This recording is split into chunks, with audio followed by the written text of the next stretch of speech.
Yo, what's going on, snipers, and welcome back to our inaugural Dallas Stars franchise mode here in NHL 20. So in last episode, we started up the season simulation with our very deep forward core and our pretty solid defensive core and okay goaltending. And we're up here and we're first in the division, but we are still one of the top 10 best teams. We're not nowhere near the top because New Jersey's just going crazy this year. But yeah, we're having a very good season, and a lot of players are putting up points, which I'm liking. We did run into some injury troubles though, with like Medano getting like a concussion injury, Matvichuk getting injured a few times, same with Zalapsky. So yeah, this team has gone through some wear problems, probably due to age and whatnot. But this team is looking pretty good. So even though we are getting close to the trade deadline, I don't think we're going to be making moves this year because this team is currently like 13 games above 500, and that's pretty good for like an arrow when there's ties and all that stuff. So I don't think we're going to make trades, but we will still simulate up to the trade deadline and see all the trades that happen around the league. So let's get to the trade deadline, see if there's any blockbusters this season. We're going to try and take this a bit slower just because I don't want to rush through the season technically to an extent, because this episode could be only like 15-20 minutes only at the most. And as I was saying, Zalapsky likes to get injured a lot, and he's got injured for the third time, I think, this season, with a broken nose this time till February 22nd. That's our second defensive injury we have at the moment, because Matvichuk is out till, I think, Valentine's Day, so for just a bit longer. But that will put in, I think, Luciano Borsato for us. And now another defensive injury. Holy crap. 3 of our defensemen all going down with injuries within like a few days. So I guess we're going to have some forwards playing defense, but I mean, oh well. This team is well above 500, so we should be able to still win games because of our offensive capabilities. And we got a trade off, or not a trade offer, a trade that happened. So Yanni Ojinen and a 5th head to New York for 2 seconds. Okay. Yeah, we're still winning games even without 3 defensemen on our team. So we're literally playing with 2 forwards and a depth defender on our defense. And there's another trade. A first, some Adams prospect, and a second head to Finland for Steve Duchesne, a 7th, and Matt Highmore. Wow. So some big trades happening. The Sens fired their coach. Okay. So there's a loss to Washington. We should be having some defensemen back soon. There's another trade. A first and a 3rd head to Florida for Brian Skrudland and Bill Berg, which head to LA. Okay. So LA loading up on some more players. And multiple players on us are eligible to be dressed. We're also getting some really good growth from our youngsters. I forgot to mention that. Wong's up to an 88 and Lundell up to an 85. So yeah, this team is pretty stacked for the most part. Okay, so now I have to think of who goes where. So Zalapsky would be back there. Hatcher's more... Yeah, Hatcher was right here. So Hatcher back into the lineup. And then... No, Matvichuk was already back. Okay, never mind. Babbage was injured. I was mentioning it was Matvichuk that was injured. It's actually Babbage that was. So, yeah, we've been suffering a lot of injuries on the defensive core. Because I think that's like 4 different players that have been injured on defense. Okay, so now we could put in Zalapsky, and then our lineup is back to the way it was, which is good. Yep, okay, we are ready to go. Hopefully we don't have any more injuries the rest of this year, because it's been like, I think we've lost 5 players total this year already due to injury. So Detroit has acquired Selivanov and Vasilyev from Russia for a 1st and a 4th. Okay. Detroit getting some Russians like they'd like to do back in the 90s. They had a lot of Russians. Toronto acquires a 1st and a 2nd for Dmitry Mironov and Stephen Finn, who head to Buffalo. So we are getting some big trades, I guess. Game against New Jersey, we lose to them 3-1. Yeah, they're a very tough team this year. Like, if we get to the Cup Finals and we play them for some reason, it's going to be like a rematch of 2000, yeah. I was going to say 2001, but a 2000 Finals. But, yeah, New Jersey is a scary team on defense, and their penalty killing has been elite. So, yeah, we got to be careful of that if we ever play them in the playoffs. Okay, any other big trades going to pop up, or are we going to have to just scroll through to see if there's been any more? There's one Karamanov, a fourth and a fifth, head to Ottawa for McBain, and a third and a fourth. I believe Andrew McBain might have played in Tampa at one point, but I could be wrong with that. And game against Russia, do we beat them? I didn't see if we did or not. Philadelphia's acquired Troy Millette in a fourth for Janssen, second and a fourth. Okay. Yeah, we did beat Russia. So we're 35, 19, 5, and 3 at the trade deadline. How does that have us in terms of standings? 75 points. How much teams are above us? We have one team above us, two teams above us, 3, 4. So we're in the top 5 at the moment, but the Rangers and the Devils are really, really good teams. So yeah, we got to watch out for them. At least our top line has been producing really well. Like, Courtnall's got 78 points this season. It's crazy. Like, I think he's already close to beating his personal best. Okay, so let's advance a day past this game against the Jets. Hopefully we beat them, and then we'll see if there's been any big trades at this deadline. And we lose to them 6-2. That's not good. Let's take a look at the trades for this year's trade deadline. So let's go to the bottom first. Quite a bit of trades, it looks like. So Brent Fiddick and Buddy Robinson head to LA. Okay. We read already about that Ocean trade. Stanton heads to San Jose. Craigwell heads to Anaheim. A lot of these other ones I read already. It doesn't seem like it as eventful of a year for trades as there was in the past. Pierre Ryu heads to New Jersey. Yeah, there's not a lot of trades this year. That kind of sucks. Yeah, that was all for trades. So yeah, this was definitely an uneventful trade deadline because in the past I think we had a whole lot more. But whatever. Okay. So yeah, we'll get the rest of the season simulated, and we should be a playoff team at this stage unless we lose all the remaining games, but I don't think that's going to happen. Unless this team gets injured so badly that we have to play AHL guys or some shit. So let's go all the way up to April the 1st into our final 4 games of the season, I think, by that point. So we lose to Chicago. We beat Montreal. Nice. And Zalapski's been injured again. How many times has he been injured this year? 4 times, I think. All with different injuries because he's broken his nose. He's had an injured neck. He's had, like, I think a concussion-based injury and a pulled groin, too. Like, this guy is falling apart. Like, in real life, I think he blocked a lot of shots and he was a big hitter kind of guy. So maybe it makes sense for him to get injured a decent amount. So we'll replace him. But it kind of sucks that he's been getting injured so much because he's one of our best defensemen.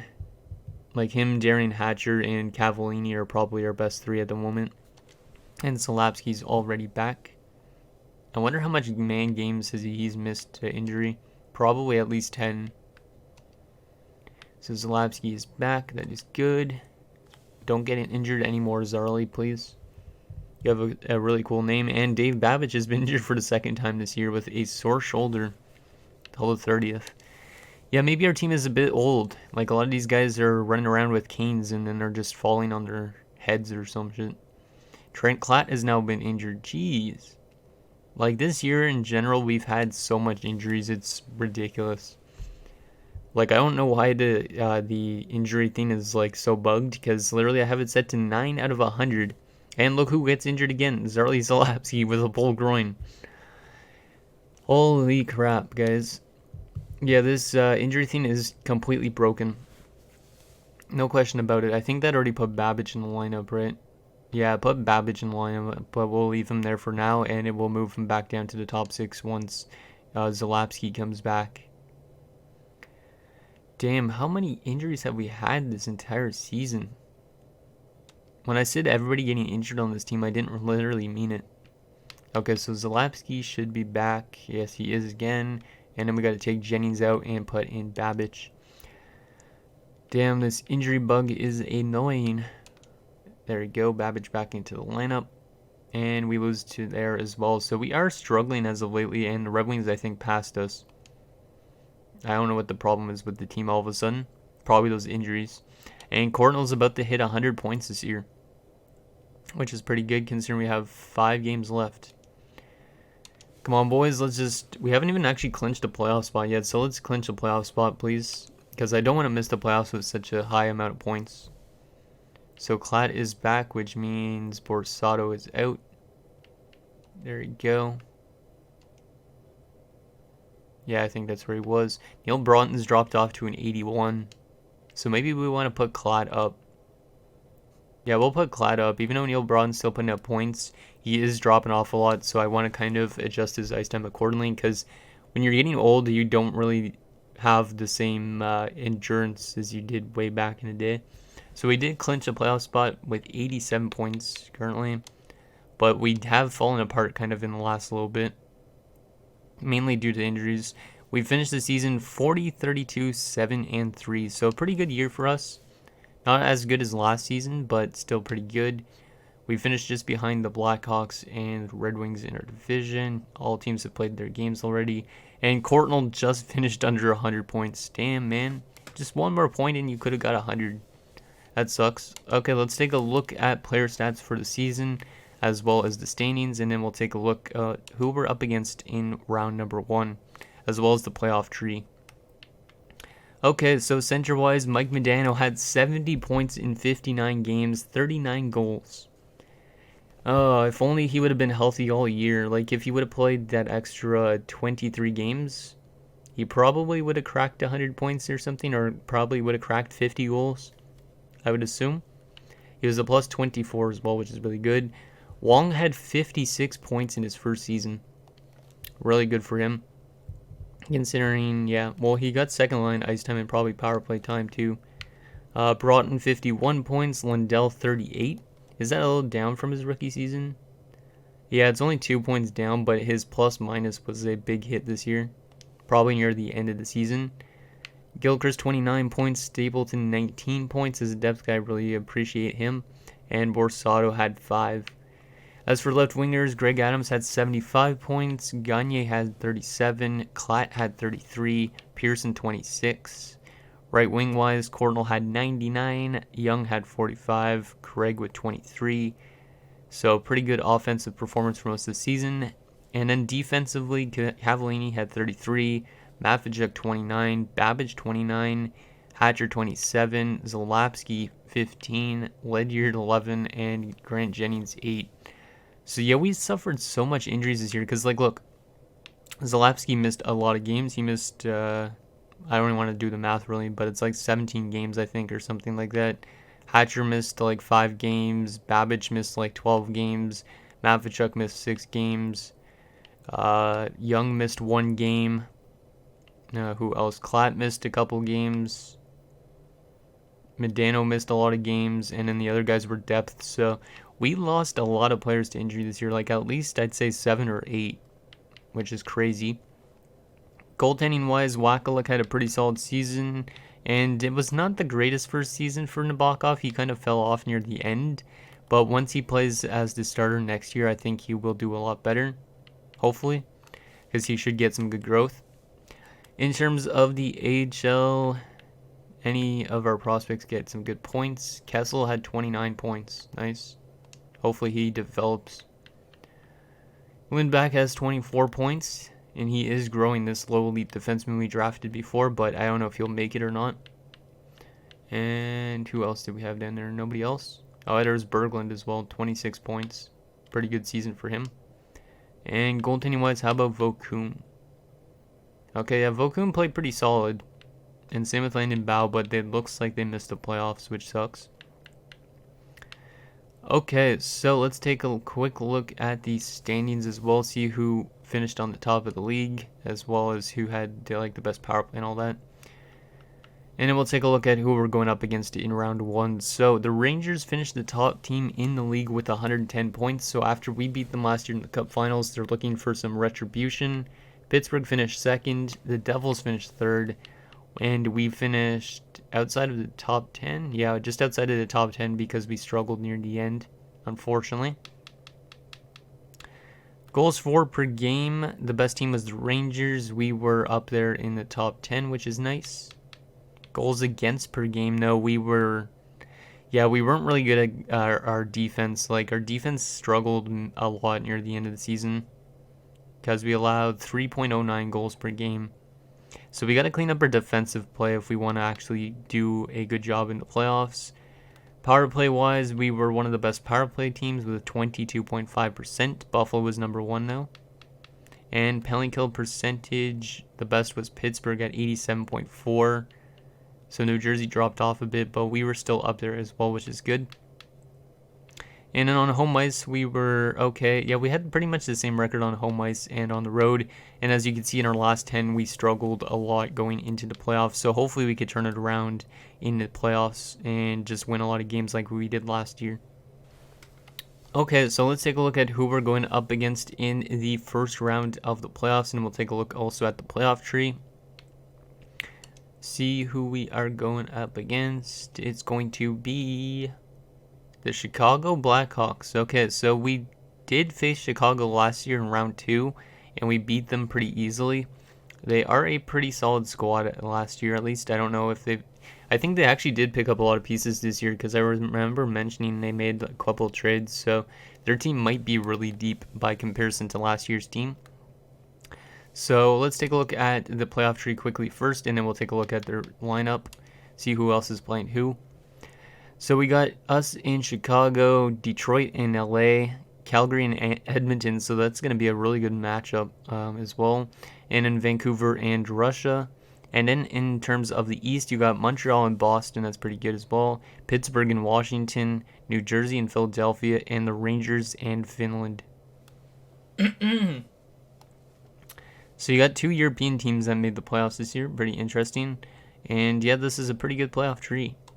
Interesting to see who wins this year. So let's take a look at those Chicago Blackhawks, see how good their squad is. I'm assuming they still have Jeremy Roenick and all that. Okay, so Chicago. So first line, Derek King, Jeremy Roenick, Tony Amonte. I believe that's the same as last year. Second line, they still have Tarasenko, Sutter, and Wes Walz. I think they acquired Wes Walz recently. Yeah, they picked him up from Calgary. He had a really good season. Third line, still they have Loney and Inichuk and Gardner. All those guys are kind of getting close to dropping off and retiring. Fourth line, Pelle Eklund, still our former player, and Brian Trottier is there, as well as Patrick Poulin. So, a very old squad still. Like, their youngest player is 27, I think, on their forward core. No, 24. So, they still have a very old forward-based team. Defensively, oh yeah, they picked up Ozolinsh, that's right. So they have a very good defensive core. Gary Sutter, Sandis Ozolinsh, that's a really good 1-2. And then second line, you have Lyle Oline and Chris Chelios, who's dropping off a lot earlier than he did in real life, as well as Steve Smith and Keith Carney. As for goaltending, they still have Ed Belfour and Jeff Hackett. So yeah, this team is pretty good. They honestly have a good chance of beating us. They also have Paul Isabert, Jamie Baker, who they acquired from San Jose, and Joe Ricci.